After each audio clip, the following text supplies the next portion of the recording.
Welcome back. तो हमने अभी इससे कबल ब्रेक से पहले बात की थी ड्राउट के हवाले से, और जो मौसमियाती तब्दीली है वो कैसे हमारे एनवायरनमेंट को अफेक्ट कर रही है, किस तरह से एटमॉस्फेरिक चेंजेस जो हैं उसकी वजह से लोग मुतासिर हो रहे हैं, ज़मीन मुतासिर हो रही है, इसके लिए हमें क्या इक़दाम करने चाहिए।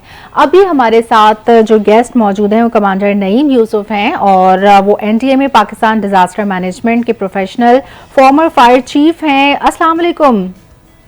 अस्सलाम वालेकुम नईम साहब। अस्सलाम वालेकुम, आपको मेरी आवाज़ आ रही है? जी जी, आपकी आवाज़ आ रही है, मेरी आवाज़ साफ और वाज़ेह है? जी हेलो साहब, हाँ अस्सलाम वालेकुम। जी, इस वालेकुम वक्त आप सलाम। NDA में जाहिर है आप डिजास्टर मैनेजमेंट में ये सब चीजें देख रहे हैं, जैसे कि आजकल आपको पता है कराची की बात की जाए तो यहाँ पीने के पानी की किल्लत है, और उमूमन कई इलाकों में हमने देखा है कि लोग बोरिंग करवा रहे हैं, और इस सूरत हाल में जमीन पर क्या असरात मुरतब हो रहे हैं, क्योंकि जो हमने एक जलजलों की वेव देखी वो काफी ज्यादा शॉक्स थे, वो एक के बाद तवातुर से आ रहे थे। तो ये जलजले जो हैं आफ्टर शॉक्स हैं, इनसे कैसे निपटा जाए, और आपकी डिजास्टर मैनेजमेंट टीम क्या कर रही है इस हवाले से? देखिए जी, कराची में 1 जून 2025 से और 17 जून है 2025, अब तक आने वाले जो है वो 40 से जायद ये कम गहराई के ज़िले, जिन्हें हम शैलो, और मेरी आवाज़ सुन रही हैं आप? जी जी बिल्कुल। अच्छा, कराची में 1 जून 2025 से 17 जून 2025 तक आने वाले जो 40 से जायद कम गहराई के ज़िले हैं जो शैलो अर्थक्वेक आए हैं, इनकी शिद्दत 1.8 से 3.6 तक थी। जबकि इसी दौरान जो अभी पिछले दिनों पत्नी में बलूचिस्तान में भी एक जिला आया जिसकी शिद्दत 4.9 थी। और अभी 16 जून को कल ही जो है वो DHSCC कराची में भी 2.5 शिद्दत का जिला महसूस किया गया है। ये अभी तक ऐसा देखें, ये जो तवातुर के साथ जिलजिले आ रहे हैं, सवाल ये पैदा होता है कि तवातुर के साथ जो जिलजिले आ रहे हैं क्या ये किसी बड़े जिलजिले का पेशखेमा है? हाँ बिल्कुल, यही सबको एप्रीहेंशंस हैं। जी, सबको ये एप्रीहेंशन है और ये खतरा है कि क्योंकि पहले कभी ऐसा नहीं हुआ कि कराची में तवातुर के साथ 15 दिन में इतने सारे जिलजिले, 40 से ज्यादा जिलजिले आ जाएं। जी, तो ये जो जिलजिले आए ये कम शिद्दत के और कम गहराई के जिलजिले हैं जिनको हम शैलो अर्थक्वेक कहते हैं। अच्छा। तो अभी तक कोई ऐसा साइंसी तरीका तो नहीं दरियाफ्त हुआ है जिससे 100% यकीन से कहा जा सके कि कम शिद्दत के और ये कम गहराई के ये शैलो अर्थक्वेक किसी बड़े जिलजिले का पेशखेमा साबित हो सकते हैं। लेकिन ऐसा होना इसलिए नजरियाती तौर पर मुमकिन है क्योंकि बाज़ औक़ात ये छोटे झटके किसी बड़े जिलजिले से पहले आते हैं। अच्छा। और ये जिलजिले इसी फॉल्ट लाइन पर दबाव की अलामत होते हैं जो किसी बड़े जिलजिले को एक्टिव कर सकते हैं। इसके अलावा ये भी बात की जाती है कि ज़ेरे जमीन जो प्लेट्स हैं उनमें इर्तियाश पैदा होता है, तो इस वजह से जिलजिले आते हैं। इसके पीछे क्या साइंस है? जी जी, ऐसा ही है। ये बार बार कम शिद्दत के और कम गहराई के और मुख्तसर दौरानिये के जिलजिले जमीन के नीचे दबाव बढ़ने की अलामत हैं। कम गहराई के ये जिलजिले चूंकि जमीन की सतह के करीब होते हैं, ये कम गहराई के जो जिलजिले वो 0 से लेकर 70 किलोमीटर तक गहराई में जो जिलजिला है उसको हम कम गहराई का जिलजिला कहते हैं। तो ये दबाव कैसे पैदा होता है कि ये जिलजिले इतनी शिद्दत इख्तियार करते हैं?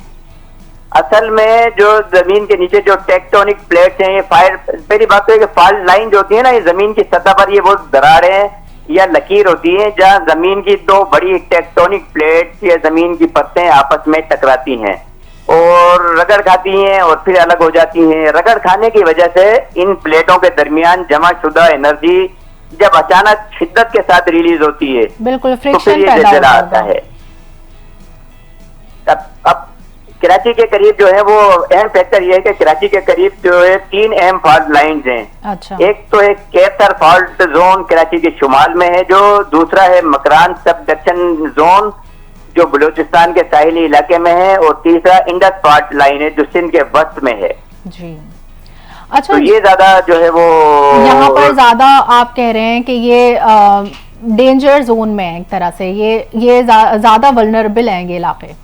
ये ज्यादा वल्नरेबल, कराची में जो सबसे ज्यादा वल्नरेबल है, कराची में जो एरियाज हैं जहाँ पर जिलजिले के इम्कानात ज्यादा हों, वो मलीर, गडाफ, सुपर हाईवे का इलाका, यहाँ चूंकि जमीन की साख नरम है और जेर जमीन पानी की सतह कमजोर है, जिससे ज़लज़ले के असरात शदीद हो सकते हैं। हाँ, तो इसकी एक वजह हम ये भी बताई जा रही है कि जो जेर जमीन बोरिंग करवाते हैं उसकी एक वजह ये भी हो सकती है। तो क्या लोगों को फिर और दूसरे ऑल्टरनेटिव की तरफ जाना चाहिए या जी बिल्कुल दूसरे अल्टरनेटिव की तरफ जाना चाहिए। मैं ये बता रहा था कि कराची में जो इलाके मलिर, गडाफ, चुपराइबे का इलाका है, कोरंगी, लांडी और शाह लतीफ टाउन का इलाका है, क्योंकि इन इलाकों में सनती सरगर्मियां ज्यादा हैं और जमीन का इस्तेकाम, जो जमीन की स्टेबिलिटी है वो निस्बतन कमजोर, और वो जो आप बोरिंग की बात कर रही हैं उसमें भी यही होता है कि जमीन की स्टेबिलिटी जो है वो कमजोर पड़ जाती है। जी, तीसरे नंबर पर जो है वो किलफ्टन, क्या तीसरे नंबर पर किलफ्टन, तीसरे नंबर पर किलफ्टन डिफेंस और शिवव्यू के इलाके हैं। साहिली इलाकों होने की वजह से यहाँ जलजले के साथ साथ सुनामी का भी खतरा होता है। सुनामी का खासतौर पर अगर जलजला, ये उस सूरत में जब जलजला समंदर में हो तो। अच्छा, उस सूरत में है जब जलजला समंदर में हो। तो ये बताइएगा कि जो आपने अभी समंदरी सुनामी की बात की है, तो 2022 में भी जो सैलाब आया था उसकी भी क्या यही वजूहात हो सकती हैं? नहीं, उसकी वजूहात वो सी स्टॉर्म हो सकता है और टाइडल बेस वगैरह हो सकती हैं, लेकिन ये जिल्जला उसकी जो है वो वजह नहीं थी।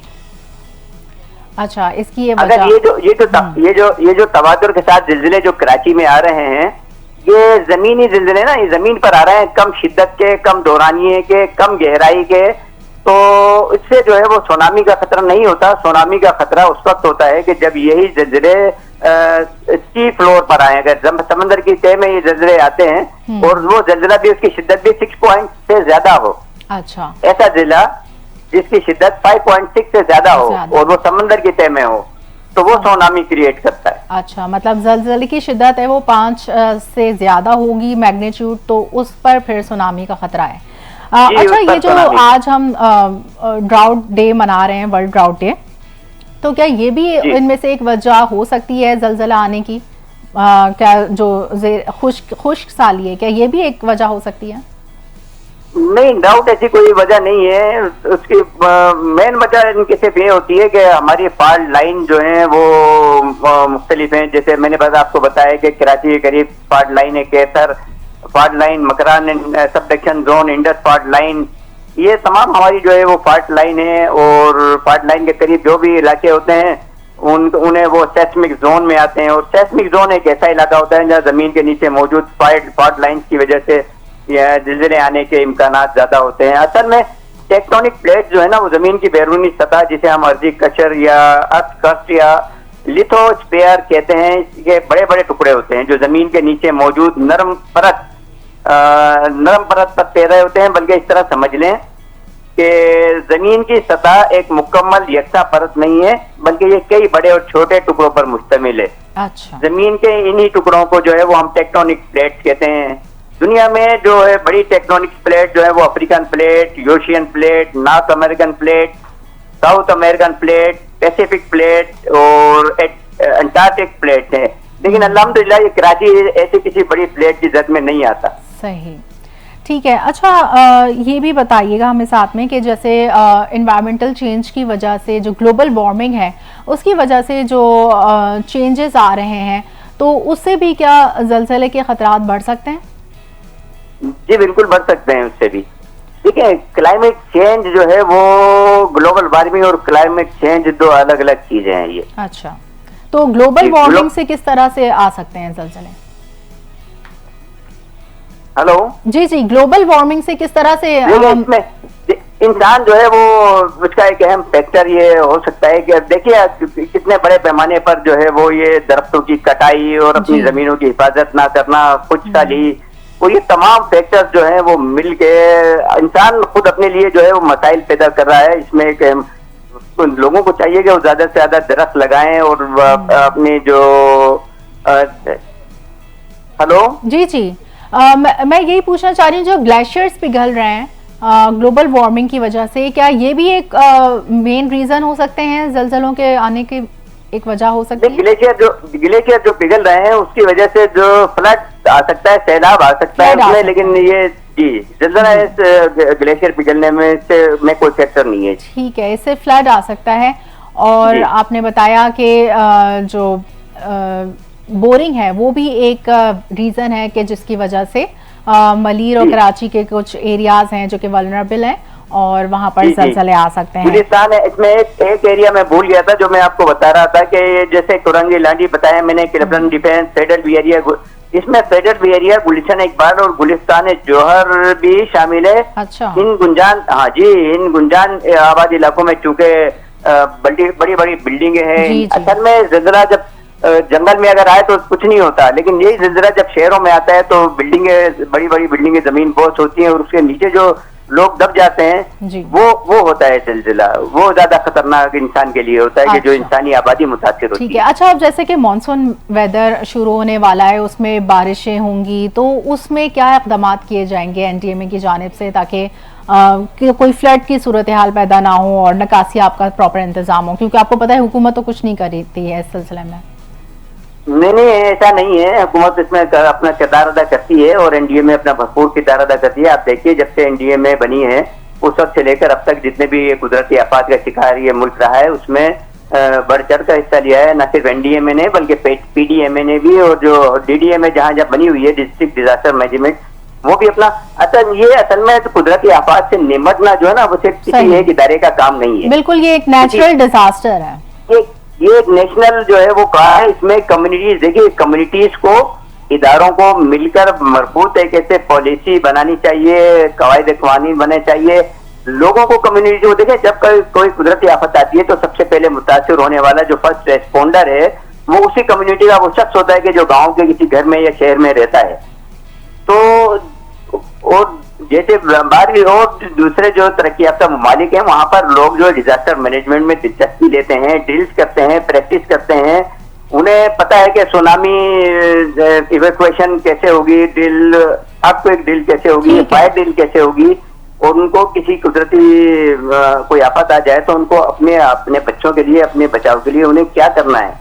घबराना नहीं है और खौफ नहीं खाना और तेजी नहीं दिखाना, अपने बस घबराना नहीं है। ठीक है, बहुत शुक्रिया कमांडर नईम यूसुफ, आप हमारे साथ मौजूद थे, NDMA Pakistan disaster management professional. और यहीं पर वक्त हुआ है ख़त्म हमारे शो का, और कल फिर एक नए शो के साथ, नए टॉपिक्स के साथ, नई स्टोरीज के साथ हाजिर होंगे। जब तक के लिए अल्लाह हाफिज।